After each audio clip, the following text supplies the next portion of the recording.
Hello everybody, welcome back to my YouTube channel. So how are you guys? I hope you fine and doing well. So आज के इस part के अंदर discuss करने वाले हैं फाइनेंशियल मैनेजमेंट का प्रीवियस ईयर का एग्जाम पेपर। देखने वाले हैं कि फाइनेंशियल मैनेजमेंट के अंदर आपकी किस टाइप के जो क्वेश्चन है वो आते हैं, क्या इसका एग्जाम पैटर्न होता है।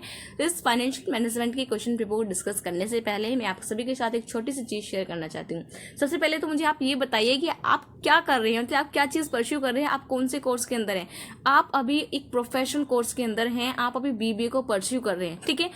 तो मैं यहाँ पे आपसे पूछना चाहती हूँ, जैसे कि आपका जो फर्स्ट एग्जाम है वो कंज्यूमर बिहेवियर का कंडक्ट हुआ था, ठीक है, जिसके अंदर मैंने आपको यूनिट वाइज सभी इंपोर्टेंट टॉपिक बताए थे, साथ के साथ सभी यूनिट का जो वन शॉट रिवीजन है वो भी मैंने आपको कराया था। अब मैंने पूछा बच्चों से कि आपका जो एग्जाम है वो कैसा रहा। सो बच्चे कमेंट कर रहे हैं कि दीदी जो आपने पढ़ाया था या फिर जो आपने इंपोर्टेंट टॉपिक बताए थे वहाँ से तो कुछ नहीं आया, आउट ऑफ सिलेबस था। तो मैं आपको बताना चाहती हूँ कि आज का जो एग्जाम पेपर था वो काफ़ी ईजी था, जो क्वेश्चन थे वो थोड़े अंडरस्टैंडिंग बेस्ड थे, वरना आपका जो एग्जाम पेपर था वो सारा आपका सिलेबस के अंदर से था, कुछ भी उसमें आउट ऑफ सिलेबस नहीं था। और आउट ऑफ सिलेबस अगर लगा है तो उन बच्चों को लगा है जो बच्चे रट के जाते हैं, जो टॉपिक की जो एक एक लाइन है उसको अच्छे से याद करके जाते हैं, मीनिंग डेफिनेशन को याद करके जाते हैं, जो कॉन्सेप्ट को अंडरस्टैंड नहीं करते, उसको अच्छे से समझते नहीं कि जो कॉन्सेप्ट है वो किस चीज़ के बारे में है, किस चीज़ के बारे में डिफाइन कर रहा है, ठीक है। तो इसी जगह क्या होते हैं, बच्चे अटक जाते हैं। सो मैं आपसे रिक्वेस्ट करती हूँ कि मैं आपको जितने भी इंपॉर्टेंट टॉपिक या क्वेश्चन या फिर प्रीवियस एग्जाम पेपर आपके साथ डिस्कस करती हूँ, ये सभी जो चीज़ें होती हैं आपके लिए इंपॉर्टेंट होती हैं। आप अपनी प्रोफेशनल कोर्स के अंदर हैं, आप अपनी प्रोफेशनल डिग्री को आप परस्यू कर रहे हैं, आप 9th या फिर 8th क्लास के अंदर नहीं है कि जो जो टीचर्स ने आपको बता दिया, जो डेफिनेशन के ऊपर आपको टिक लगवाए हैं वही डेफिनेशन आपके लिए आएगी, जो इंपॉर्टेंट टॉपिक आपको बताए हैं, जो क्वेश्चंस बताए हैं वही आपके आएंगे, ठीक है। ऐसा नहीं होता।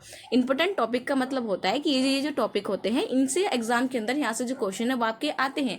आपने करना क्या है, इनको अच्छे से अंडरस्टैंड करना है, ताकि अगर इनके ऊपर बेस्ड कोई स्टेटमेंट बेस्ड क्वेश्चन आता है तो आपको इस तरीके से तैयारी करनी है कि आप उस स्टेटमेंट बेस्ड क्वेश्चन को अच्छे से आप अटेम्प्ट कर पाए, ठीक है। सो इंपोर्टेंट क्वेश्चन का मतलब ये नहीं होता कि जो चीज़ मैंने आपको बताई कि इसका मीनिंग आएगा, डेफिनेशन आएगा, तो एग्जामिनर आपसे इसका एग्जैक्टली मीनिंग और डेफिनेशन ही पूछेगा, वो आपके उस कॉन्सेप्ट से रिलेटेड कोई भी स्टेटमेंट बेस्ड क्वेश्चन भी पूछ सकता है, ठीक है।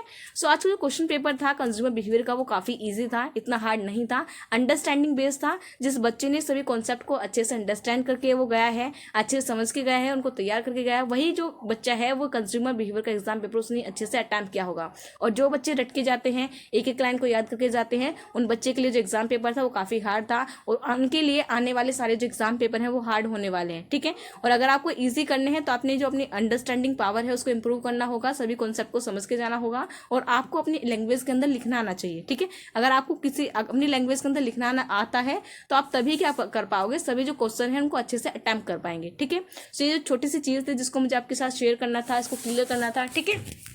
तो मैं सिर्फ आपको यही बता रही हूँ कि किसी भी सब्जेक्ट से रिलेटेड जितने भी इंपॉर्टेंट टॉपिक या क्वेश्चन मैं आपको प्रोवाइड करती हूँ वो आपके क्या होते हैं, आपके लिए इंपॉर्टेंट होते हैं।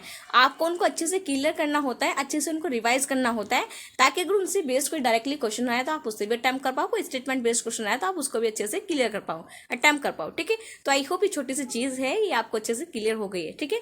नेक्स्ट बात करते हैं अपने फाइनेंशियल मैनेजमेंट के क्वेश्चन पेपर की, ठीक है।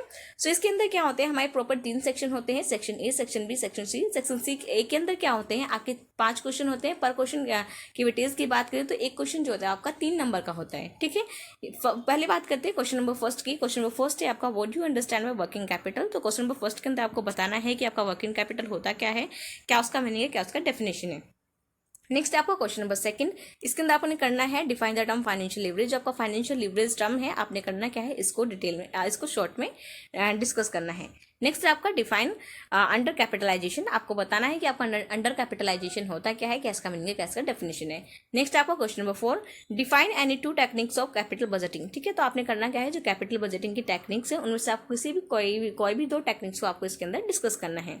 नेक्स्ट आपका question number 5, define the term dividend, आपने करना क्या है, जो डिविडेंड टर्म है इसको शॉर्ट में डिस्कस करना है कि डिविडेंड आपका होता क्या है, क्या इसका मीनिंग, क्या इसका डेफिनेशन है, ठीक है। तो ये क्या था, सेक्शन नंबर ए था। बात करते हैं सेक्शन नंबर बी की।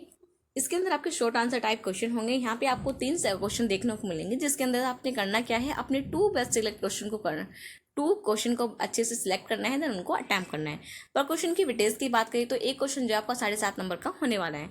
बात करते हैं क्वेश्चन नंबर 6 की, what is the role of financial management in present scenario. तो आपको बताना है कि जो फाइनेंशियल मैनेजमेंट है उसका प्रेजेंट सिनेरियो के अंदर, यानी कि प्रेजेंट सिचुएशन के अंदर, प्रेजेंट टाइम के अंदर फाइनेंशियल मैनेजमेंट का क्या रोल है।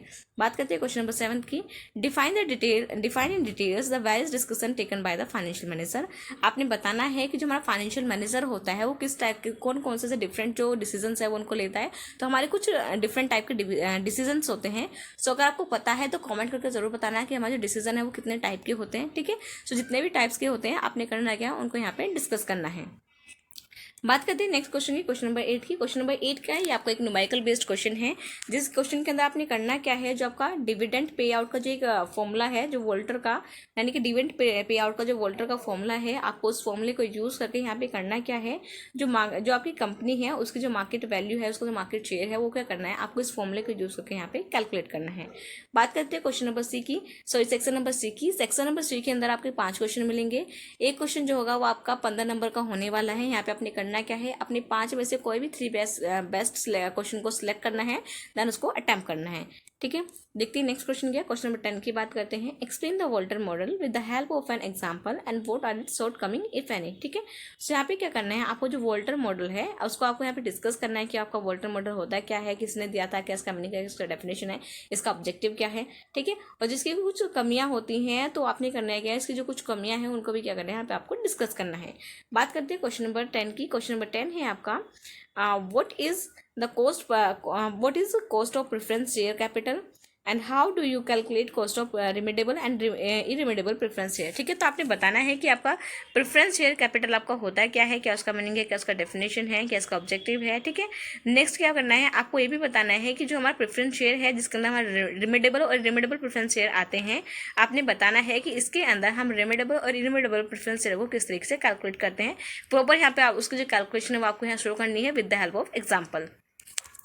नेक्स्ट बात करते हैं क्वेश्चन नंबर 12 की। क्वेश्चन नंबर 12 के अंदर क्या है, from the given information you are required to calculate weighted average cost of capital before tax and after tax, ठीक है। तो यहाँ पे क्या दे दी, आपको कुछ इन्फॉर्मेशन दे दी, आपने करना क्या है, इस इन्फॉर्मेशन की बेसिस पे आपका जो weighted average cost of capital है उसको कैलकुलेट करना है before tax and after tax.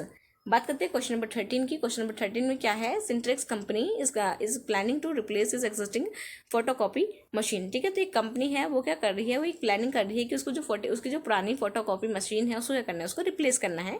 तो 3 अल्टरनेटिव्स आर अवेलेबल। तो यहाँ पे क्या दिया उसने, मशीन ए, मशीन बी, मशीन सी, 3 मशीन है, उन 3 मशीन के डिफरेंट अल्टरनेटिव्स दिए हैं।